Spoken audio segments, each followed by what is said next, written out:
जय श्री कृष्णा। राधे राधे। हे प्रिय भक्तों, स्वागत है आपका हमारे YouTube चैनल शिव और शक्ति में। हे प्रिय भक्तों, तो चलिए सुनते हैं आषाढ़ अमावस्या पर अमावस्या और पूर्णिमा दो बहनों की दुर्लभ कथा।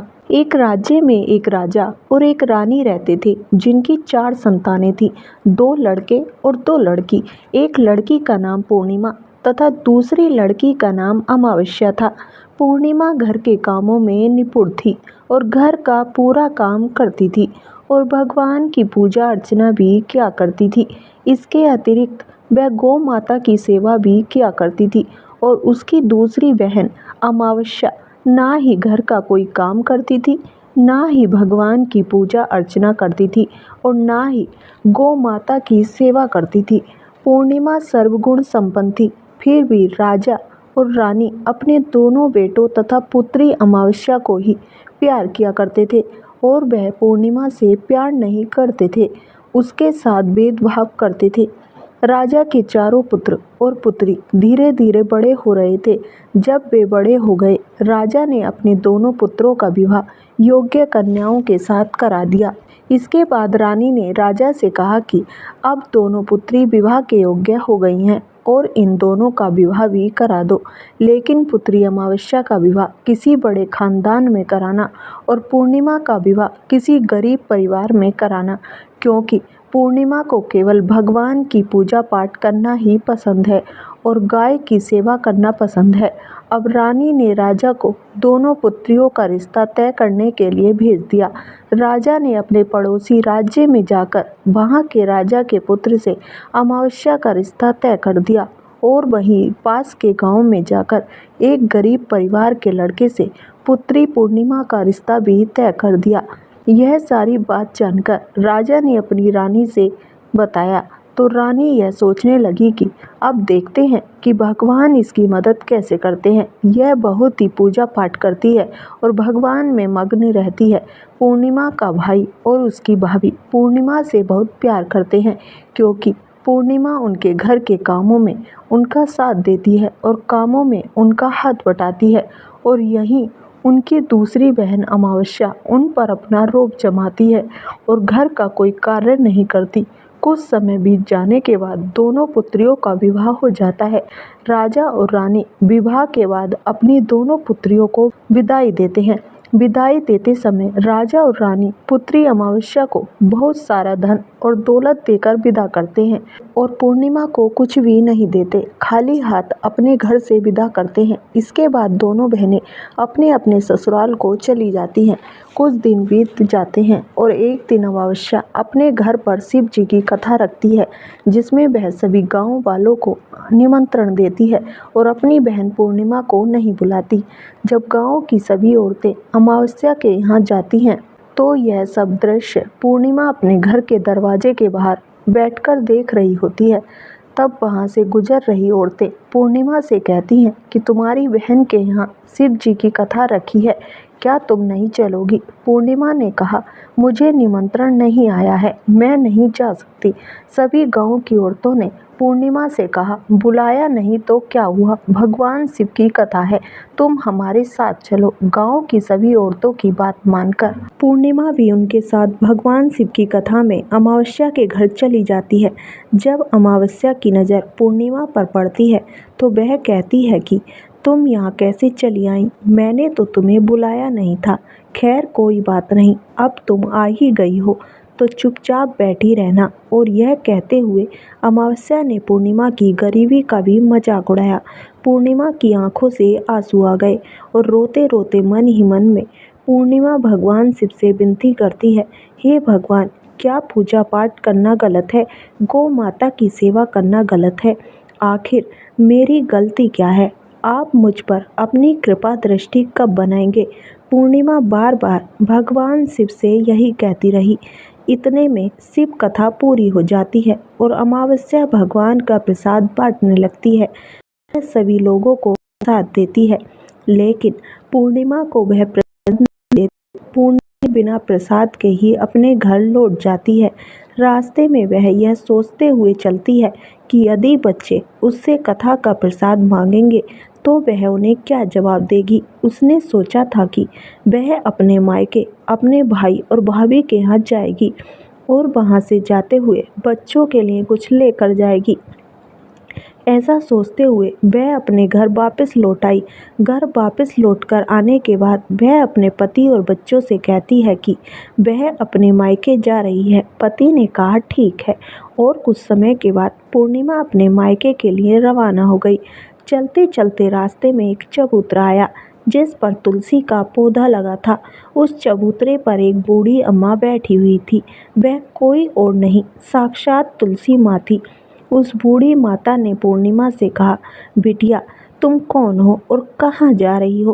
पूर्णिमा अपना परिचय देती है। परिचय देने के बाद बूढ़ी औरत ने पूर्णिमा से कहा कि यहाँ तुलसी का पौधा सूख रहा है, इसमें थोड़ा सा पानी डाल दो और इस चबूतरे की साफ सफाई कर दो, जिससे मुझे थोड़ी ठंडक मिलेगी।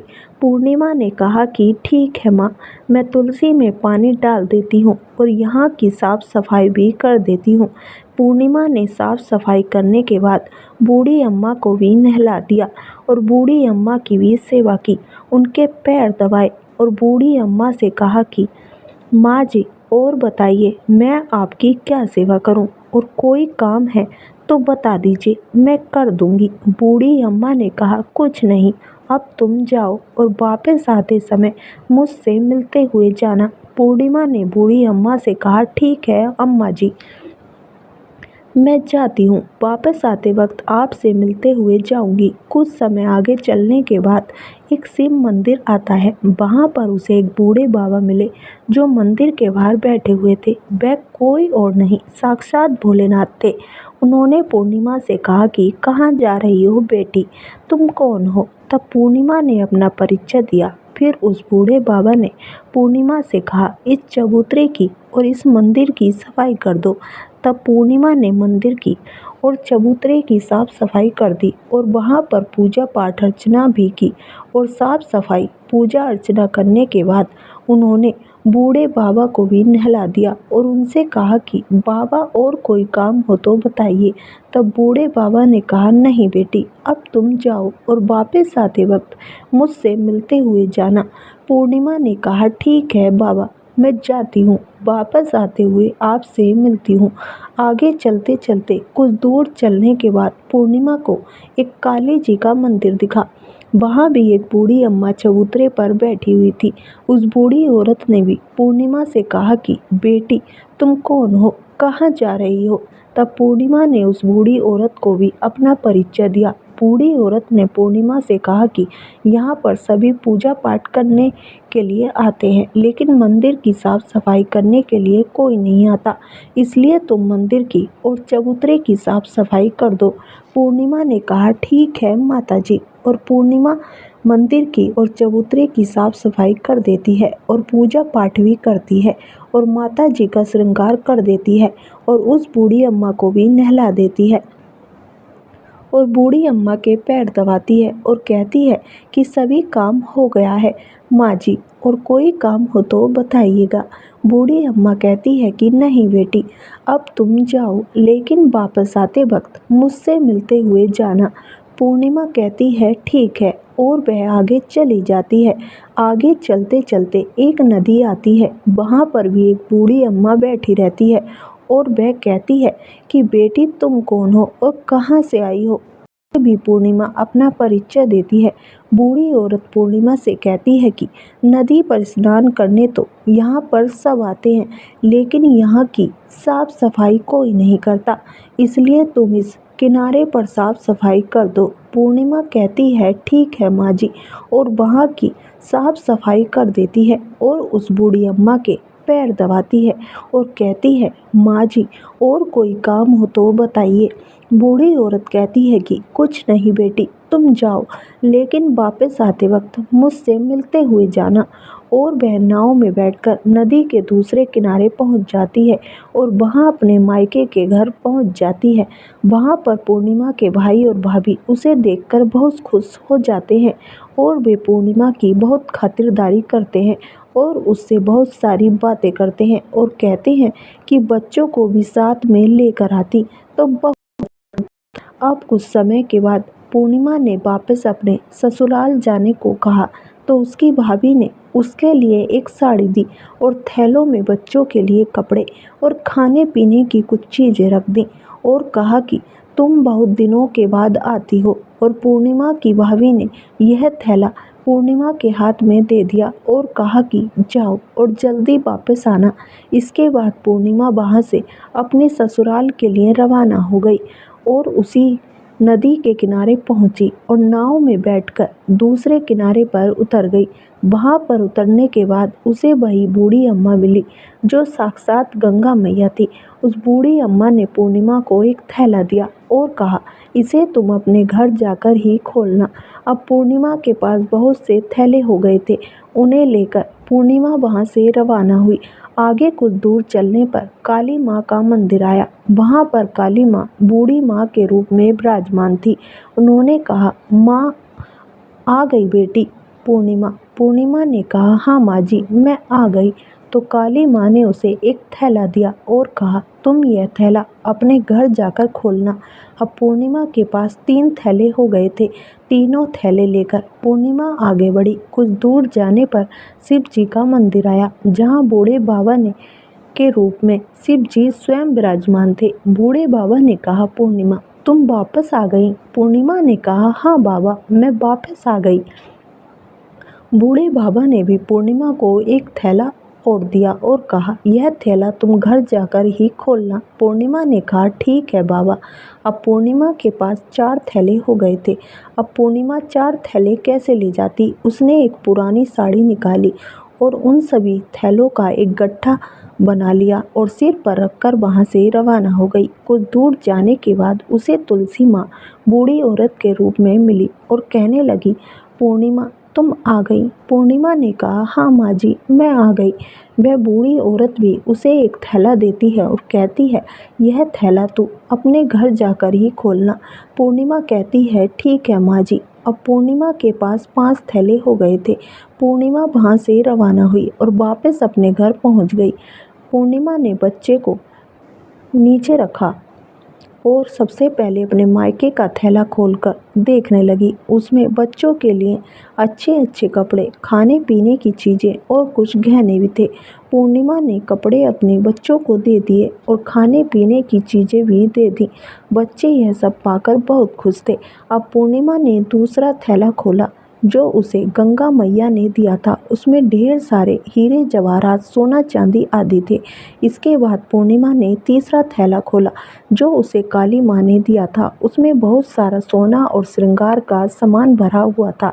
इसके बाद पूर्णिमा ने चौथा थैला खोला जो उसे भगवान शिव ने दिया था। उसमें बहुत सारा धन संपत्ति और खुशियाँ भरी हुई थी। इसके बाद पूर्णिमा ने 5वां थैला खोला जो उसे तुलसी माँ ने दिया था। उसमें चावल, दाल और 7 प्रकार की खाने की चीज़ें भरी हुई थी। अब पूर्णिमा के घर में किसी भी चीज़ की कमी नहीं थी। उसका घर धन धान्य से भरा हुआ और परिपूर्ण था। अब पूर्णिमा और उसका परिवार सुखपूर्वक जीवन व्यतीत करने लगा। अब पूर्णिमा के मन में विचार आया कि क्यों न शिव जी की कथा कराई जाए। उसने शिव जी की कथा के लिए एक कार्यक्रम रखा और गांव के सभी लोगों को निमंत्रण दिया। वह घर घर जाकर सभी को बुलाने लगी। पूर्णिमा अपनी बहन अमावस्या के घर भी गई और उसे भी शिव जी की कथा में बुलाया। जब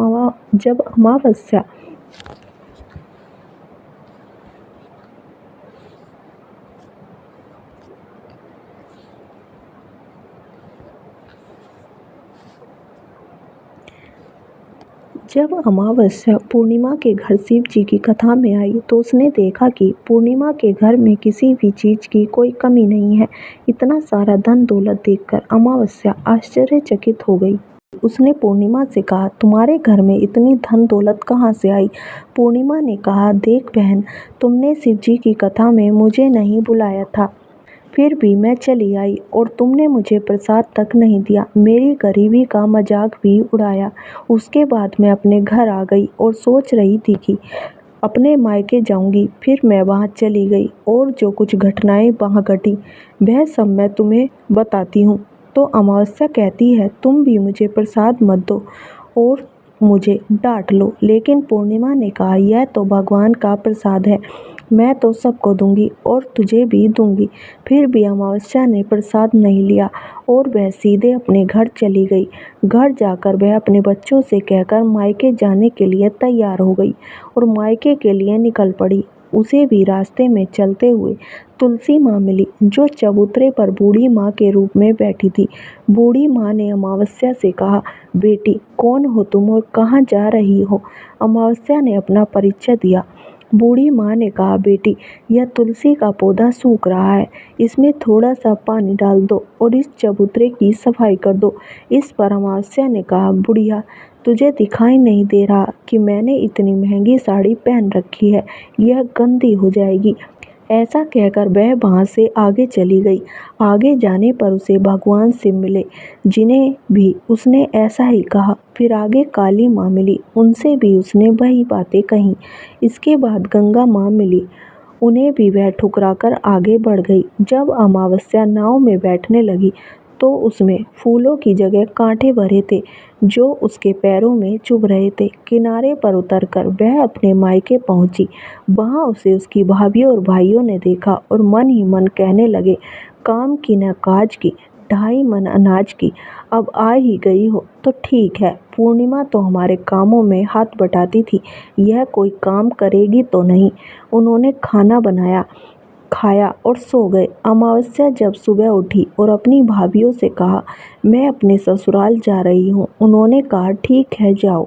अमावस्या बोली, पूर्णिमा को तो तुमने एक थैला दिया था, मुझे कुछ नहीं दोगी क्या? भाई और भाभी ने कहा, तुम घर जाओ, थैले तुम्हारे घर पहुंच जाएंगे। फिर अमावस्या वहाँ से निकल गई और नदी के किनारे पहुंची। वहाँ गंगा मैया बूढ़ी औरत का रूप धारण कर बैठी हुई थी। बूढ़ी माँ ने कहा, आ गई बेटी?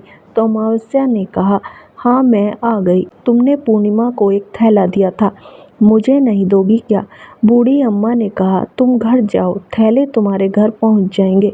इसके बाद आगे जाने पर उसे काली माँ मिली, जिन्होंने भी यही कहा। फिर शिव भगवान मिले, उन्होंने भी यही कहा। फिर तुलसी माँ मिली, उन्होंने भी यही कहा, तुम घर जाओ, थैले तुम्हारे घर पहुंच जाएंगे। अमावस्या अपने घर पहुंची। आंगन में देखा तो वहाँ 5 थैले पड़े हुए थे। अमावस्या ने मन में सोचा, अब तो मेरे पास भी बहुत सारा धन दौलत आ जाएगा। जल्दी जल्दी उसने सभी थैले खोले। किसी में मिट्टी थी, किसी में पत्थर, किसी में कंकड़ और किसी में कोयला। उसे मायके से भी कुछ नहीं मिला था, इन थैलों में कुछ भी नहीं था। अमावस्या दौड़ती हुई पूर्णिमा के घर गई और कहने लगी, तुझे तो इतना सब कुछ मिला, मुझे कुछ नहीं मिला, आखिर क्यों? तो पूर्णिमा कहती है, जब मैं अपने मायके जाती हूँ तो अपनी भाभियों के साथ मिलकर काम करती हूँ, उनकी इज्जत करती हूँ, लेकिन तुम ऐसा कुछ नहीं करती, इसलिए वे तुम्हें क्या देंगे? इसके बाद तुमने गंगा मैया को ठुकरा दिया, काली माँ को भी और भगवान शिव को भी, इसलिए उन्होंने भी तुम्हें कुछ नहीं दिया। अमावस्या कहती है, बहन मुझे माफ़ कर दो, मैंने तुम पर हमेशा अत्याचार किया है, मुझे कुछ नहीं मिला तो कोई बात नहीं, मैं भी भगवान की भक्ति करूँगी और सब कुछ प्राप्त कर लूँगी। मुझे इन सब चीज़ों का रहस्य बताओ।